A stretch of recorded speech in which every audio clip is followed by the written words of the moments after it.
मास धरिकी मुंड विहीन कबंध पड़ी घूरला परे कांग्रेस तार पीसीसी सभापति को नियुक्ति देइछि। वरिष्ठ कांग्रेस नेता पूर्वतन मंत्री भक्तचरण दास प्रदेश कांग्रेस सभापति भाव में नुआ दायित्व तुलेबे बोलिकी एआईसीसी गोटे विज्ञप्ति प्रकाश करिछि। भल है 7 मास धरिकी ओडिशा रे पीसीसी संपूर्ण भाव में अचल होता गोटे कमिटी थिला जो कमिटी पीसीसी को चलाउला किंतु वास्तव रे गोटे मुंड विहीन कबंध भलिया कांग्रेस रो अवस्था ओडिशा रे थिला।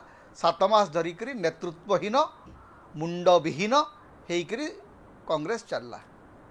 तेबे भक्तचरण दास पीसीसी सभापति हैला परे प्रदेश कांग्रेस कमिटी रो नुआ सभापति दायित्व नेला परे कांग्रेस रो अभ्युदय रे भक्त बाबूंकर केते बड़ भूमिका रहिबो, भक्त बाबू सफल हेबे कि? या पूर्व निरंजन पट्टनायक, शरद पट्टनायक, प्रसाद हरिचंदन, जयदेव जेना एमती बहु पीसीसी सभापति आसिले गले किंतु गत 25 वर्ष धरिकी 2000 मसीहा परठू आउ ओडिशा रे कांग्रेस सरकार को आसी पारु नाही। सरकार को आसीबा दूरर कथा जोटा मुख्य विरोधी दल थिला 2019 पर्यंत कांग्रेस वर्तमान कांग्रेस तृतीय स्थान को चली जाइछि।